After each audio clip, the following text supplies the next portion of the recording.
Parliamentary immunity, also known as legislative immunity, is a system in which members of the parliament or legislature are granted partial immunity from prosecution from statements made by them on the floor of the parliament, which immunity can only be removed by Superior Court of Justice or by parliament itself. So here we are, immunity for impunity.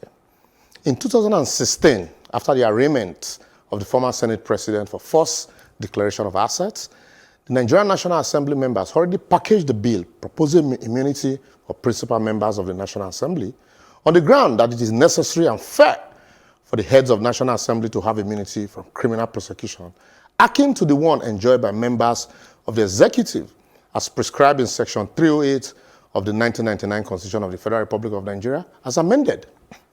The then minority leader of the House, Godswill Akpabio, even laughably proposed that all National Assembly members and House of Assembly members should be given immunity as, according to him, elected officials who are saddled with the responsibility of ensuring good governance should be allowed to carry out their function without any form of interference. I see you chuckle at the mention of good governance. You saw me laugh too.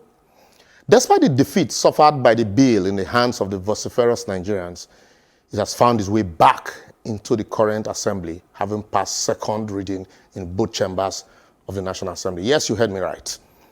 This is nothing but an attempt to confer immunity on all members of the National Assembly, while we are still grappling with immunity conferred on governors and presidents, some of whom have had to empty the state treasury into their personal pocket and have succeeded in turning the Senate into a retirement home for former governors.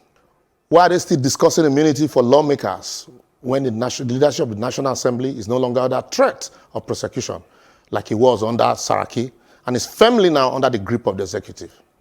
Why pretend to want to be at par with other arms of government when it's a notorious fact that judges only enjoy immunity from words uttered or written in the course of their job, which is akin to parliamentary immunity that National Assembly members already enjoy? Why? We're also aware that sometimes in 2016, judges' houses were raided at midnight by men of the DSS, State Security Service in Nigeria, and the 7th Chief Justice of the Federation was subsequently removed from office in 2019 via an ex parte order, and judges didn't ask for immunity from prosecution. So why are our lawmakers suddenly thinking immunity again when, despite the snail speed of our criminal justice system, we're beginning to see some of them who were former state governors behind bar, and more are preparing to join them? If you like, say Jolly Yame, Joshua Darie, or Juzo Kalu, and those that are preparing to follow. If you say Theodoji, you're your own. Are we not ashamed talking about parliamentary immunity when even international flights meant for our airports are being diverted to Ghana for lack of modern landing equipment? Anyway, our Minister for Aviation and asked airline operators to take advantage of insecurity in the country to make money from travelers.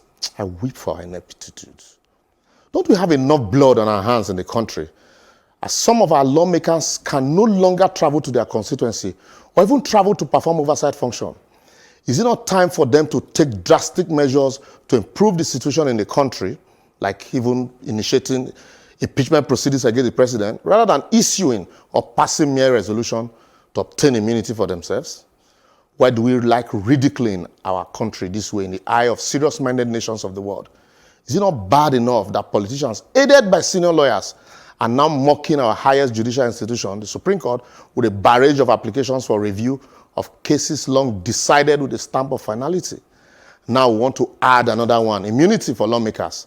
Soon we'll be asked to grant immunities to kidnappers, armed bandits, terrorists, and what have you. After all, we are told that repentant militants can enlist in the military now. Previously, we granted amnesty to militants, and now this new one is coming up, despite us not being able to defeat the same Boko Haram for years now. Who caused this country safe?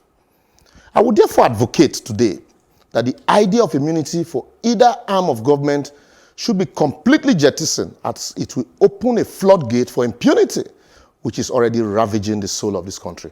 And Nigerians should be aware that if this bill is not opposed, official looting will someday become the norm in government, that will wake up one day and realize that there was once a country called Nigeria.